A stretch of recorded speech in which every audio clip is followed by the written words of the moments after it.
여러분 한 주 동안도 안녕하셨습니까?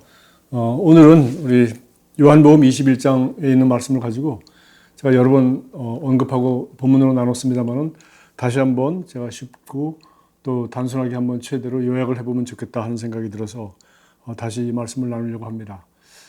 참 신기하게도 제가 정말 33년 전에 교회를 개척할 때 우리가 그 전에 이렇게 요만한 크기의 그 서판을 하나 이렇게 만들었어요. 그래서 우리 명필한테 한글 잘 쓰는 분한테 부탁을 해서 그렇게 파낸 겁니다. 나무는 아니고 그냥 플라스틱으로. 그래서 내가 나를 사랑하느냐라는 그 질문 하나 하고 또 하나는 깊은 데로 가서 그물을 내려 고기를 잡아라. 이렇게 두 개를 만들어서 우리 처음 예수 믿는 사람들한테는 제가 내가 나를 사랑하느냐 이거를 갖다 주고 또 이제 새신자가 됐다고 이제 신방 가서 또 믿다가 오신 분들 이제 제자로 훈련 받아서 좋은 일꾼이 되겠다 싶은 사람한테는 깊은 데로 가서 그물을 내려 고기를 잡으라. 영혼 구원하는 좋은 일꾼이 되라는 거죠. 그렇게 했는데 뭐 그 후 세월이 많이 지났습니다. 그리고 우리가 이제 그런 서판을 만들지도 않고 또 교회 등록했다고 신방 가는 일도 이제 없어지고 그렇게 되었습니다. 제가 다시 그때 그 사용했던 그 말씀을 가지고 이번에 또 이렇게 나누게 된 것은 바로 이 내용이 저는 잘 모르고 이 말씀을 서판으로 이렇게 성도들에게 선물했지만은 실제로 예수님이 부활하셔서 지금 제자들에게 그리고 특별히 베드로와 함께 했던 7명에게 마지막으로 길게 나눴던 그런 아름다운 대화가 요한복음의 마지막입니다. 아시다시피 마태, 마가, 누가 복음이 다 쓰여진 다음에 세월이 한참 지난 뒤에 서기 90년, 100년 그때 다른 사도들도 많이 순교하고 마지막까지 남아서 요한계시록을 썼던 요한이 바로 요한복음을 그때 가서 맨 마지막에 썼거든요. 그러면서 앞에 있는 그 복음서 세 개를 다 읽고 또 새로운 관점에서 그가 예수님이 마지막 대사명, 우리에게 주신 마지막 명령, 대명령을 이렇게 아름답게 이 앞에 있는 새 서신과는 전혀 다르게 아주 그냥 21장 한 장은 바로 이 대사명, 이 예수님의 마지막 명령을 설명하는 그런 그 아주 일화, 그런 이야기로 이렇게 한 장을 더했습니다. 알다시피 마가복음은 너희는 온천하게 되면 만민에게 복음을 전파라.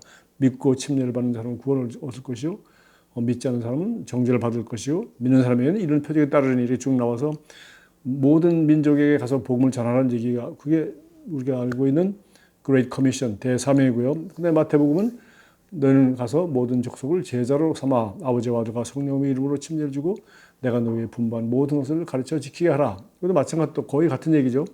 또 누가복음과 사도행전도 너희는 예루살렘을 떠나지 마라.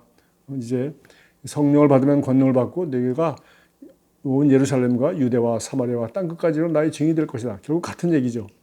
그런데 오늘 이렇게 전 세계를 품고 땅끝까지 모든 족속에게, 모든 민족에게, 이게 새 복음서는 다 그렇게 얘기했는데 바로 이 요한은 그런 얘기를 하지 않고 내 어린 양을 먹이라, 내 양을 치라, 내 양을 먹이라. 그래서 그냥 평범한 어머니, 평범한 한 가장과 같은 사람에게, 그렇죠? 아이를 낳아서 잘 길러, 어린아이 교육을 잘해라, 그리고 잘 돌봐라, 그리고 그 잘 이렇게 양떼를 잘 돌보는 목자가 되라. 그래서 우리가 가정의 부모 같은 역할을 하는 그런 모습으로 목자가 되라고 그렇게 말씀하고 계세요. 그래서 이렇게 그 긴박하고 뭐 딴 복음서는 다 아주 강력한 온 세상을 품는 이야기고 그야말로 이 복음을 전하기 위해서 목숨을 바쳐야 된다. 땅 끝까지 가야 된다. 모든 족속을 찾아가라. 모든 민족을 다 찾아가라. 그렇게 말했는데 여기는 한 영혼을 낳아서 어린 양을 먹이고 잘 돌보고 기르고 하라. 그래서 어머니의 마음, 목자의 마음을 갖고 양떼를 돌보는 목자가 되기를 요구하셨습니다. 그래서 이 말씀을 좀 더 이제 쉽고 짧게 이렇게 요약을 하다 보니까 다른 복음서와 달리 한 몇 구절이 아니라 이 요한복음은 21장 하나를 완전히 우리 여러 번 읽어보시면은 이걸 완전히 그냥 하나 더 붙인 겁니다.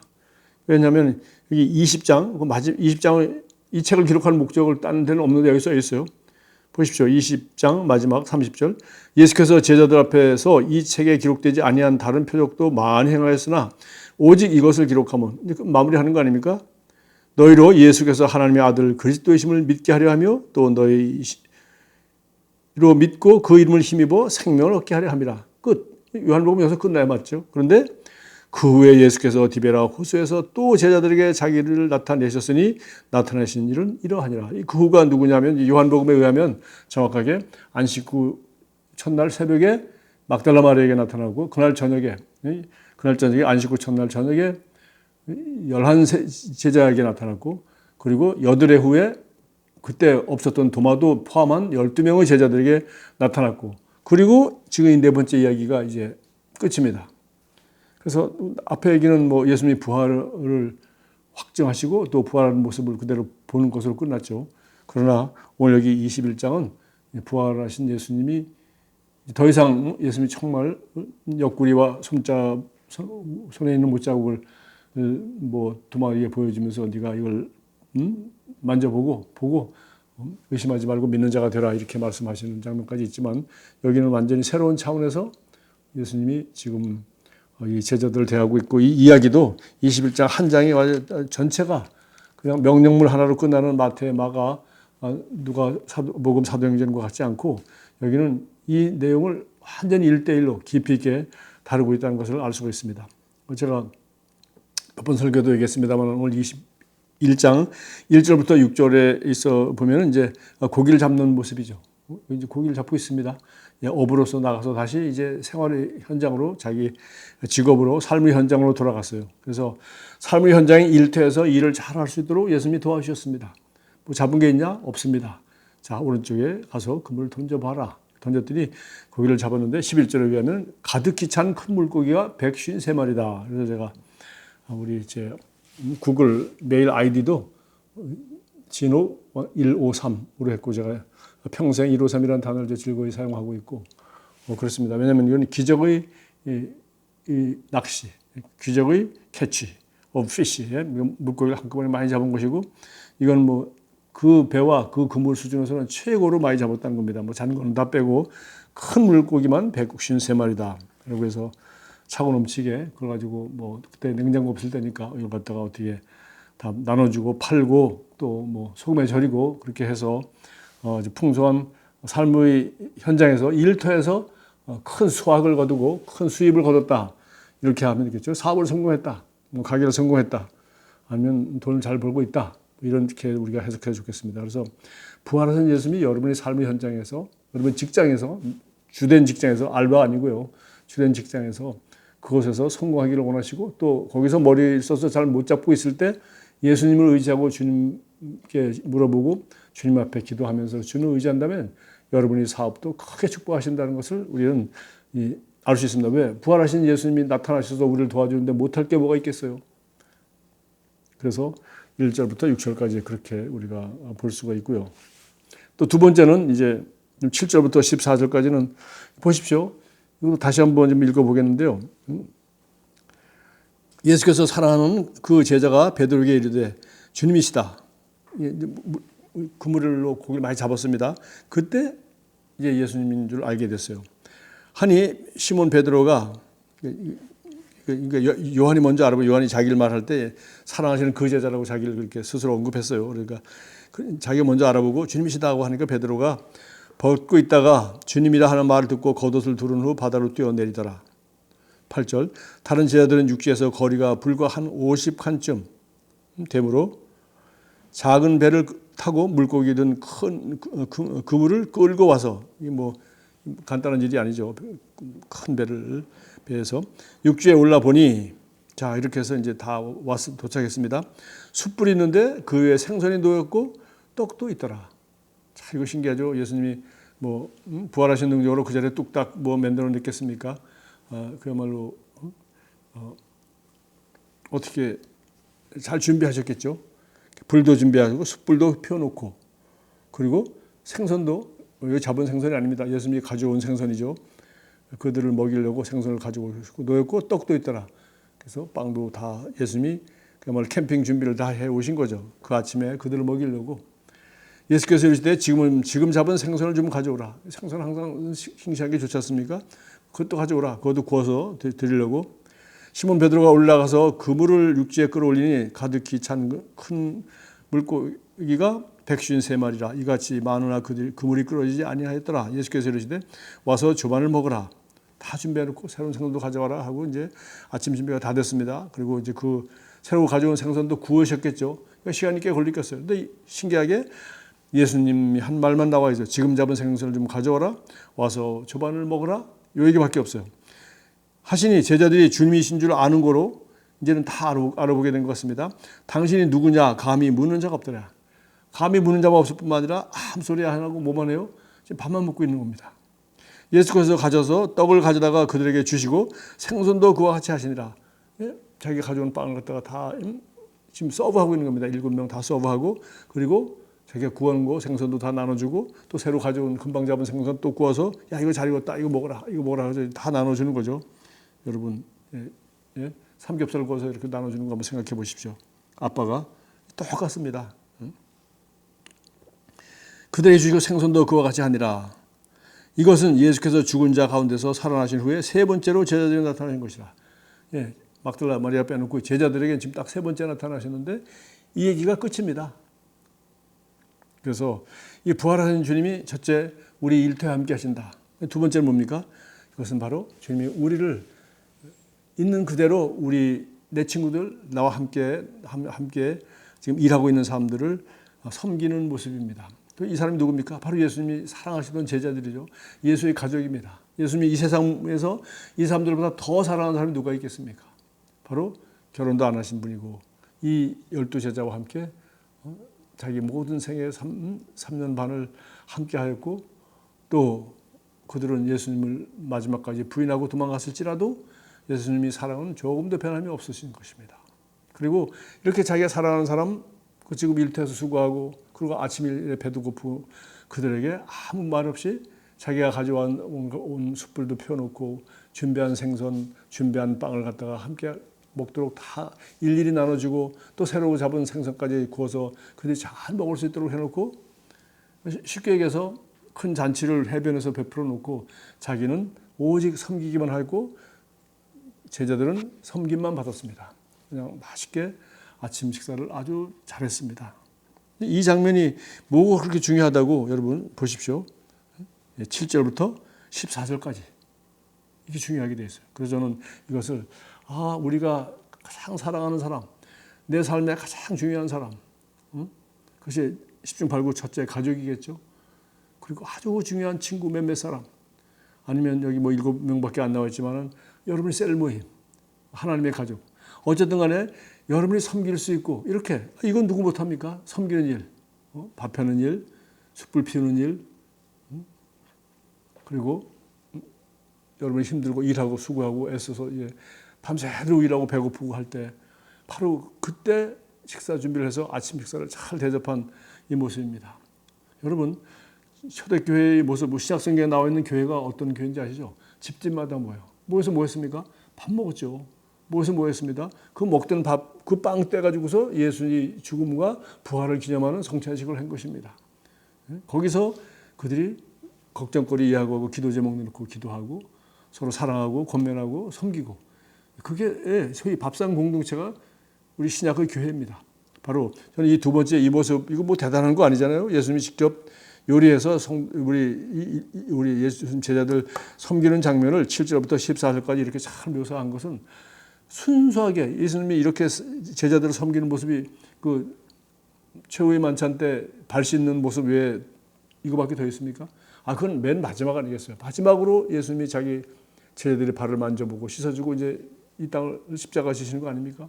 그거 빼놓고는 나는 이거보다 더 예수님이 제자들을 잘 섬기는 모습을 기록하는 곳이 생각나지 않습니다. 그래서 우리가 지금 섬길 수 있는 사람들, 가장 내가 사랑하는 가족들, 또 우리 교회 하는 친구들, 어쨌든 간에 내가 나를 사랑하고 내가 귀하게 여기는 이 사람들을 잘 섬기는 곳에, 그 필요를 채우는 곳에, 그 내 이웃의 내 가족의 필요를 채우는 그 일을 주님은 귀하게 여기신다는 겁니다. 부활하신 주님이 거기는 일터에만 나타나신 것이 아니라 내가 섬기는 그 자리에, 내가 우리 내가 전도하고 싶은 사람, 아니 나 정말 가까이에서 정말 그리스도의 교회를 지체를 이루고 싶은 이런 우리 집을 개방하여 내가 우리 아이들 친구나 아니면 누구 뭐 아이들 친구 부모나 우리가 모아놓고 우리가 식탁을 준비해서 그들을 먹이고 그들의 마음을 열고 그들과 이야기하고 그들이 어떤 고민을 가지고 있는지 그들에게 복음을 나누든지 뭐 사랑을 나누든지 음식을 나누든지 뭐 권면하든지 위로해 주든지 함께 손잡고 기도해 주든지 아니면 고통 가운데 있는데 함께 울어 주든지 또 함께 뭐 좋은 일을 또 함께 축하해 주든지 이것을 이 현장에도 부활하신 주님이 함께 하신다는 것을 우리는 믿을 수가 있어요. 왜? 이걸 이렇게 중요하게 여기죠. 부활하셔서 세 번째 나타나가지고 이거 하셨다니까요.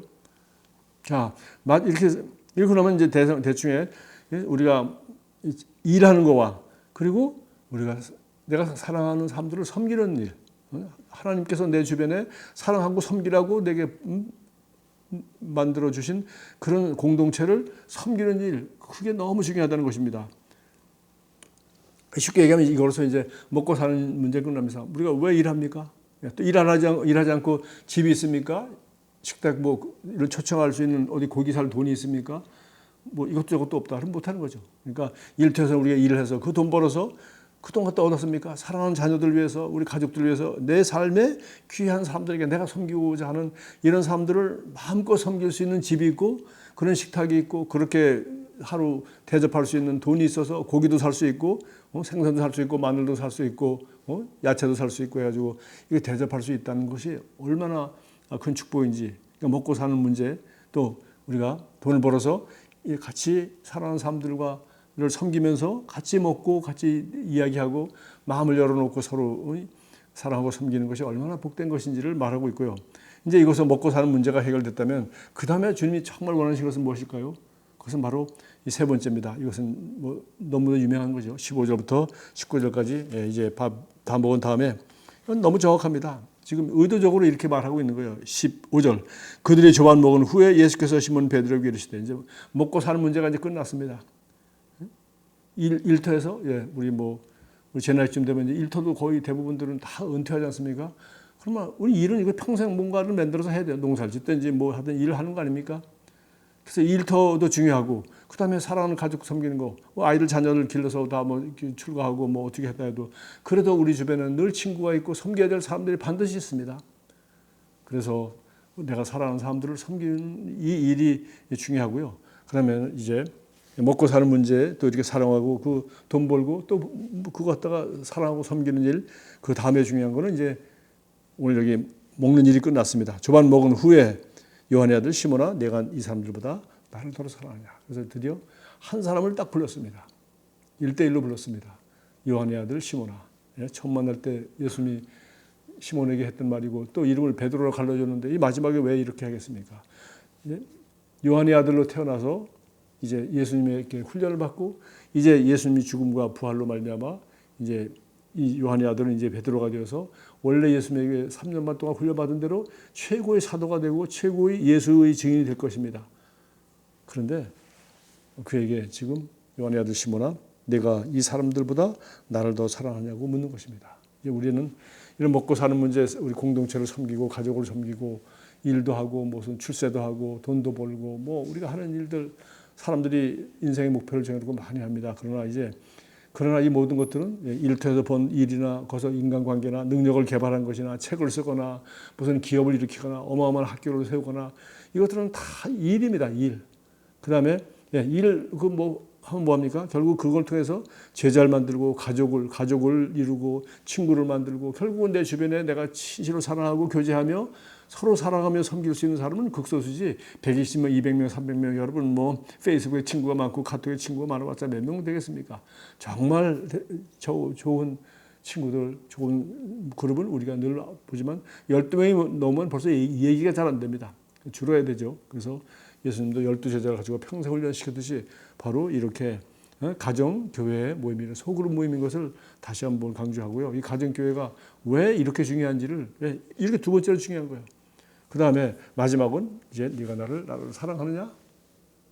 1대1을 물은 것이고 사랑한다고 하니까 그는 내 어린 양을 먹이라. 이 양 가족이죠.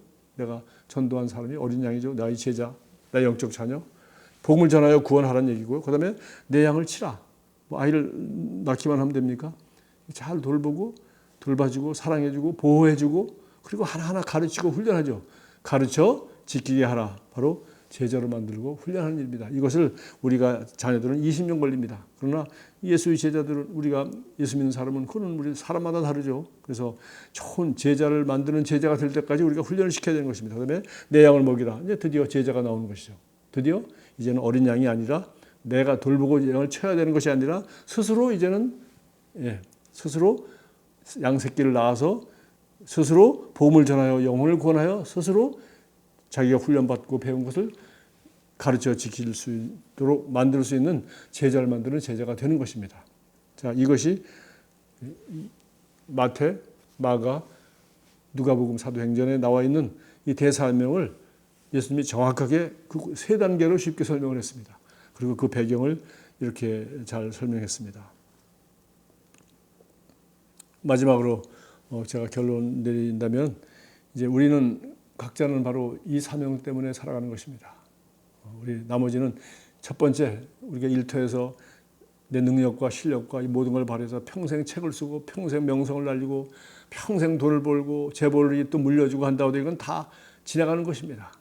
그다음에 그걸 사용하여 내가 귀하게 여기는 다른 사람들을 얼마나 잘 섬기냐 이것이 두 번째입니다.